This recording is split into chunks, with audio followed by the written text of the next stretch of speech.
Alors, pourquoi? Pourquoi la lumière reste-t-elle éteinte? Mais surtout, pourquoi, après avoir vu cette vidéo-là, les OSBL d'habitation ont-elles pas une reconnaissance plus importante de la part de la société en général et du gouvernement? On fait des choses grandioses, c'est ce que la vidéo nous présente, avec pas grand-chose. La vidéo n'en parle pas. On agit concrètement partout sur le territoire au Québec. On aide les gens les plus mal pris à sortir de la pauvreté, de l'isolement, du rejet social, du rejet économique. Chacun des groupes dans la salle ici réussit à mobiliser sa communauté. Vous la mobilisez financièrement, vous la mobilisez humainement, vous la mobilisez socialement. Notre réseau est pratiquement aussi développé que celui-là des HLM, quasiment deux fois plus vaste que celui-là des coopératives d'habitation.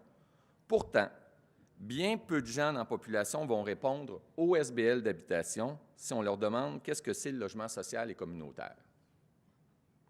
Pourtant, quand les gouvernements prennent des décisions, même quand ils visent le bien commun, ils pensent à peu près jamais à nous et à nos locataires. On va prendre deux exemples très, très récents. Puis, bon, le timing a fait que M. Barrette n'est plus dans la salle, mais l'idée, c'était de les prendre aussi pour ça. Il a fallu 5 ans d'efforts pour convaincre le ministère de la Santé et des Services sociaux de corriger le règlement sur la certification des résidences pour aînés. Finalement, le gouvernement a compris, après 5 ans de représentation, que nous avions des caractéristiques particulières et a accepté de les prendre en considération. Si on avait bénéficié de la reconnaissance adéquate, on aurait pu être pris en compte par le gouvernement avant qu'il dépose son règlement en 2013.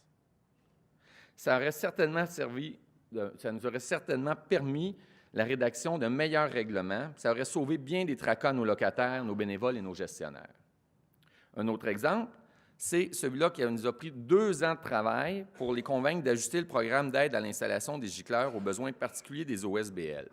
Est-ce que c'est normal que ce soit toujours des choses où on soit en correction plutôt que d'être en amont? C'est ça la question.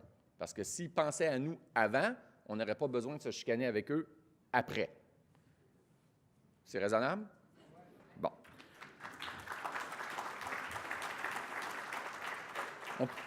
Déjà, il y a le gouvernement, mais il n'y a pas juste les gouvernements. On peut aussi se demander s'il est normal, alors qu'on contracte chaque année pour au-delà de 600 millions de dollars en nouvelles hypothèques dans notre secteur, il n'y a pas une seule banque qui nous offre des produits taillés sur mesure. Est-ce que c'est normal? Moi, je ne pense pas.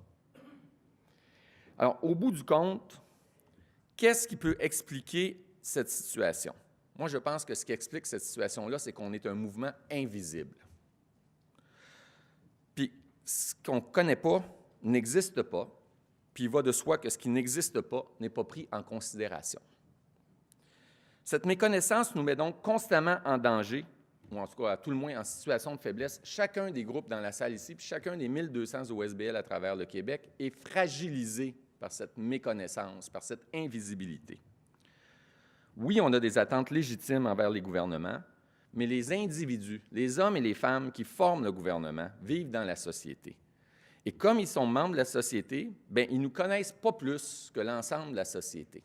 On a un problème là, et il faut qu'on atteigne une visibilité sociale. Il faut qu'au bout du compte, on arrête d'être invisible pour eux, parce que même si on leur écrit, on leur téléphone, mais c'est comme dans une sphère professionnelle, tu sais, ça ne rentre pas dans le cognitif général. On peut blâmer les gouvernements de ne pas faire preuve d'assez de clairvoyance en nous ignorant, de ne pas être assez sensibles à la cause de nos locataires, mais ça ne règle pas le problème, ça. De toute évidence, il faut que nous réussissions à faire plus et mieux.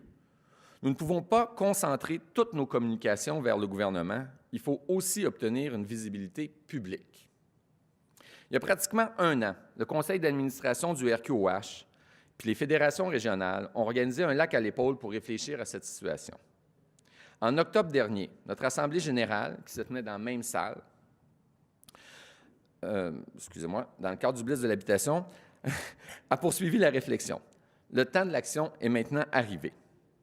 Nous vous proposons aujourd'hui un plan qui vise à transformer la situation, à rendre notre mouvement visible, ce qui est la première étape pour atteindre la reconnaissance dont nous avons besoin pour améliorer et élargir encore plus notre action sociale, c'est-à-dire la quantité et la qualité de logement que nous offrons à nos locataires. Ce plan ne peut pas être réalisé uniquement par une petite équipe travaillant à la permanence du RQOH et des fédérations régionales. Pour être une réussite, il doit être le fait d'un effort collectif qui demande votre collaboration. Vous êtes donc les premiers acteurs de ce changement de culture. Les OSBL doivent sortir de l'ombre et s'afficher collectivement. Pour y arriver, nous vous proposons le plan d'action suivant que nous avons baptisé « Loger à la même enseigne ». Ce plan, puis je vais passer au clicker, je pense qu'on est en retard d'une présentation. Donc, ce plan a plusieurs cibles et s'appuie largement sur vos moyens. Et nous croyons sincèrement que ce plan peut faire une véritable différence si vous y participez. Le plan s'étire sur une année et cible à chaque étape un cercle de plus en plus important de personnes. Claude, paye sur le piton. Donc, on commence à l'interne auprès des bénévoles, dans un cercle puis vers un cercle de plus en plus important. Donc, on commence à l'interne auprès de nos bénévoles, nos locataires, nos employés. Au total, c'est déjà une cible, quand on y pense bien, d'à peu près 100 000 personnes au Québec. 100 000 personnes qui connaissent leur OSBL, mais bien peu qui connaissent le mouvement des OSBL. La seconde étape est celle de la compilation et de l'analyse, à partir d'informations que vous allez recueillir chez vos membres, chez vos travailleurs, et les transmettre sur notre site Web. Ces informations-là vont être traitées et nous identifierons les lignes de force qui s'en dégagent et qui seraient susceptibles de faire consensus. Le résultat de ce travail-là va être dévoilé lors de l'Assemblée générale du RQOH qui va se tenir le 25 octobre à Trois-Rivières. Alors, on vous invite à inscrire dans votre agenda tout de suite, 25 octobre, Trois-Rivières. Lors de l'Assemblée générale, vous allez décider de l'appellation, de la signature qu'on souhaite se donner collectivement. D'octobre à avril 2019, le matériel faisant la promotion de cette signature va être diffusé auprès de chaque OSBL qui va être invité à y adhérer au moyen d'une résolution de conseil d'administration ou d'assemblée générale. Le cercle des personnes touchées va s'élargir à ce moment-là, puisqu'en plus de nos employés, nos locataires, nos bénévoles, bien là, c'est les gens avec qui on fait affaire qui vont prendre conscience de notre présence. Les partenaires, les fournisseurs, les institutions sociales, les institutions communautaires, les institutions institutionnelles. On va vous inviter à afficher cette signature-là sur votre site Web, votre matériel promotionnel. Ensuite, l'idée, c'est que progressivement, les partenaires, les amis, les collaborateurs de vos groupes puissent faire le lien entre les 2, les 3, les 5, les 10 OSBL d'habitation qui sont dans leur environnement. Puis, on fait une évaluation sommaire, mais qu'au bout de la ligne, ces gens-là, ça fait au total quelque part entre 500 et 750 000 personnes qui sont en relation directe avec nos groupes. Ça commence à faire du monde. Puis la dernière étape, c'est celle de journée porte ouverte.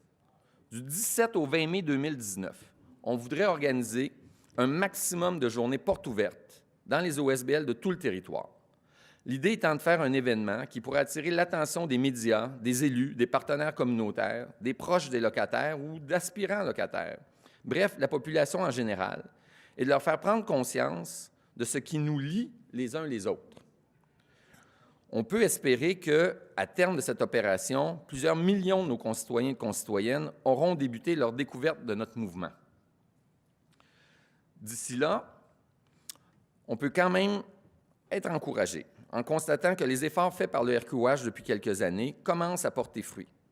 Quand le colloque va être terminé cet après-midi, nous aurons vu passer une trentaine d'élus du Canada et du Québec, dont la ministre Thériault, la ministre Charbonneau, le ministre Barrette, 2 aspirants premiers ministres, des députés fédéraux, des députés provinciaux, des candidats électoraux, le maire Labaume, la PDG de la SHQ, la responsable pour le Québec de la SCHL et j'en passe. Cette participation des élus témoigne clairement que le travail de représentation que nous avons entrepris ces dernières années avec nos nombreuses publications, les blitz parlementaires, les campagnes sur les enjeux comme la certification des RPA, le soutien communautaire, etc., portent leurs fruits. Les OSBL d'habitation n'ont pas encore gagné toute la reconnaissance à laquelle il est légitime d'aspirer, mais peut-être que nous sommes déjà plus tout à fait invisibles.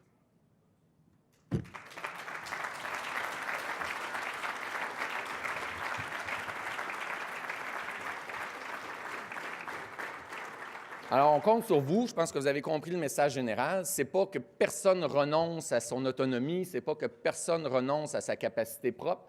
C'est simplement que si les gens comprennent la force qu'on représente collectivement, on va tous être plus forts individuellement. Donc, c'est progressivement s'afficher de cette façon-là pour que les gens nous voient, nous reconnaissent et puis éventuellement nous parlent avant d'adopter les lois. Éventuellement, nous parlent pour développer des outils dont on a besoin. Et ça, on serait fou de s'en priver. Alors, on compte sur vous. C'est un bon sujet de discussion. Prenez un petit break avant la suite du colloque, puis on vous remercie beaucoup de votre attention.